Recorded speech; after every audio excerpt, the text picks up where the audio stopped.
Assalamualaikum warahmatullahi wabarakatuh.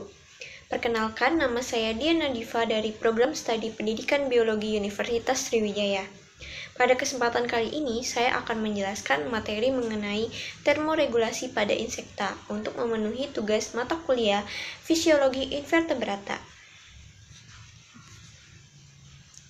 Termoregulasi merupakan proses yang terjadi pada hewan untuk mengatur suhu tubuhnya supaya tetap konstan. Paling tidak, supaya suhu tubuhnya tidak mengalami perubahan yang terlalu besar. Di sini dibagi menjadi dua, yaitu homeoterm dan poikiloterm. Homeoterm merupakan hewan yang mampu mempertahankan suhu tubuhnya, sedangkan poikiloterm adalah hewan yang tidak mampu mempertahankan suhu tubuhnya. Mekanisme termoregulasi yang dilakukan hewan ialah dengan mengatur keseimbangan antara perolehan dan kehilangan atau pelepasan panas. Pentingnya suhu tubuh yang stabil bagi hewan. Mengapa suhu tubuh hewan harus dipertahankan supaya tetap konstan?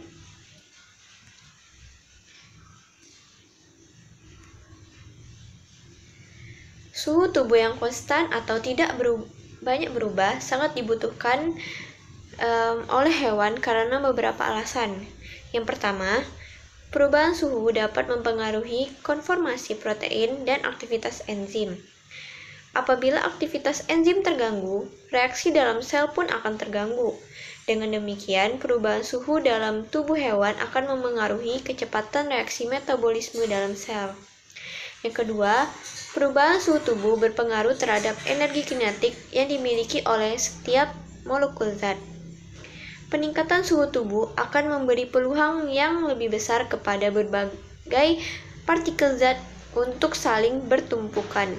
Hal ini mendorong terjadinya berbagai reaksi penting dan mungkin meningkatkan kecepatannya. Jadi, peningkatan suhu tubuh hewan dapat meningkatkan laju reaksi dalam sel.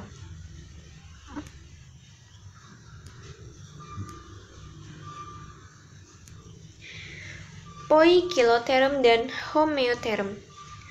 Berdasarkan kemampuannya untuk mempertahankan suhu tubuh, hewan dapat diklasifikasi menjadi dua, yaitu poikiloterm adalah hewan yang suhu tubuhnya selalu berubah seiring dengan berubahnya suhu lingkungan, atau biasa disebut dengan hewan berdarah dingin. Yang kedua, homeoterm adalah hewan yang suhu tubuhnya selalu konstan atau tidak berubah sekalipun suhu lingkungannya sangat berubah, atau bisa disebut dengan hewan berdarah panas. Menurut konsep kuno, kedua hewan ini disebut dengan hewan berdarah dingin dan hewan berdarah panas. Namun, lebih baik kita tidak menggunakan istilah tersebut karena tidak tepat dan seringkali menimbulkan kebingungan. Contohnya, kadal dan mamalia yang hidup di gurun. Kadal itu merupakan hewan poikiloterm, sedangkan mamalia hewan homeoterm.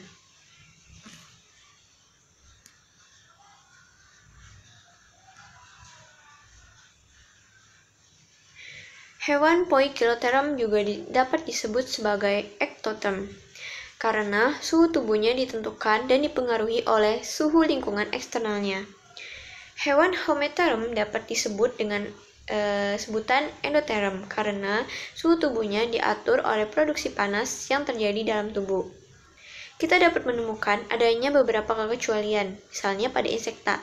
Sebenarnya insekta dikelompokkan sebagai hewan ektoterm, tetapi ternyata ada beberapa insekta, misalnya lalat, yang dapat menghasilkan tambahan panas tubuh dengan melakukan kontraksi otot. Dengan alasan itu, lalat dikatakan bersifat endotermik sebagian.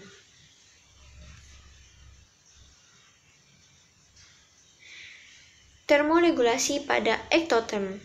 Ektoterm adalah hewan yang suhu tubuhnya dipengaruhi oleh suhu lingkungan sekitarnya.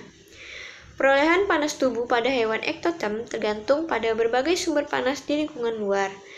Masalah yang dihadapi oleh hewan ektoterm tidak sama, tergantung pada jenis habitatnya.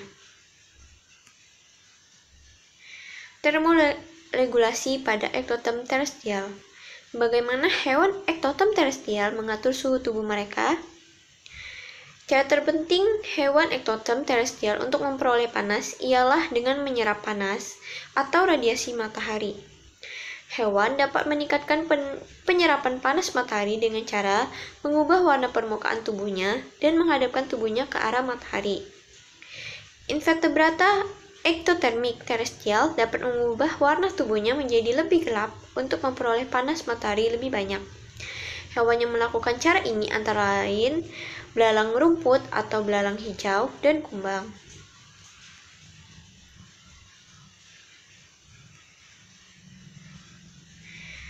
Hewan dapat memaksimalkan perolehan panas dengan menghadapkan tubuhnya ke arah matahari.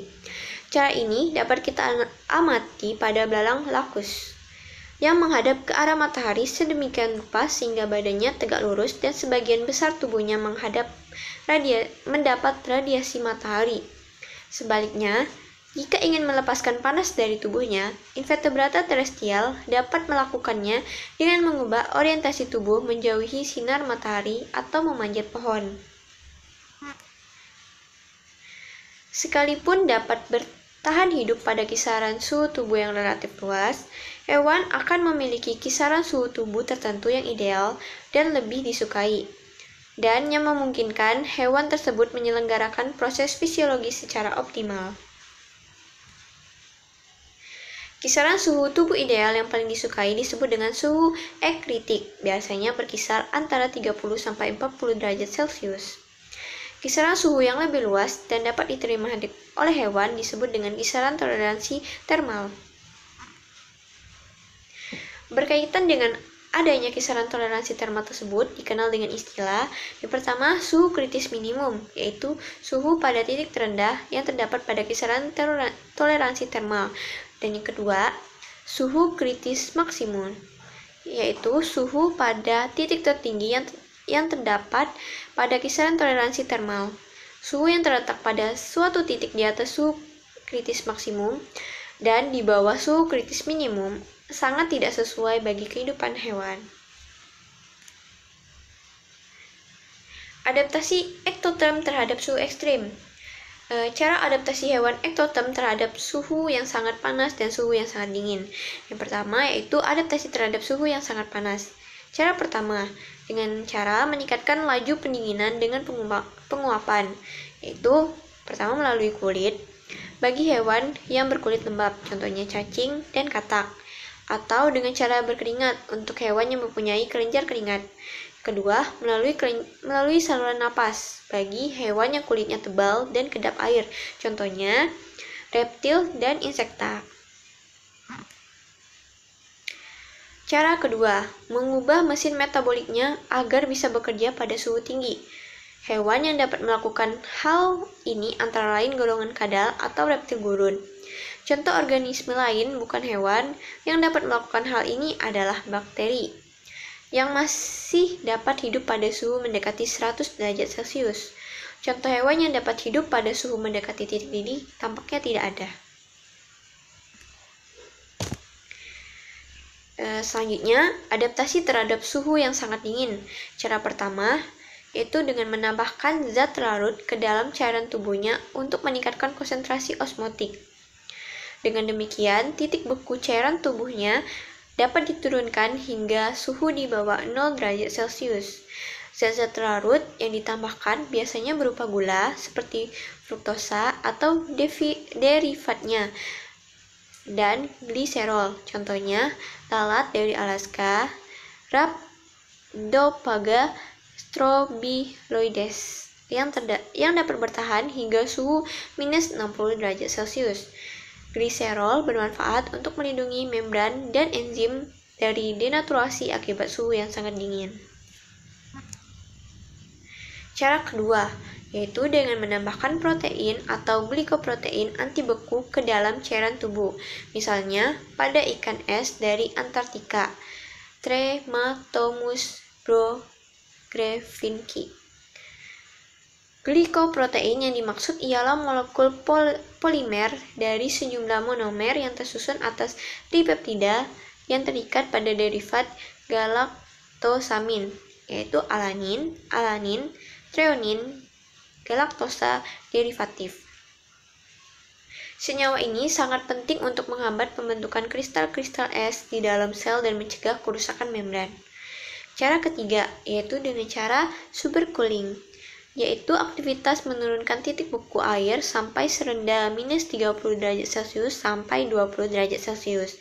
Mengenai mekanismenya ini belum jelas.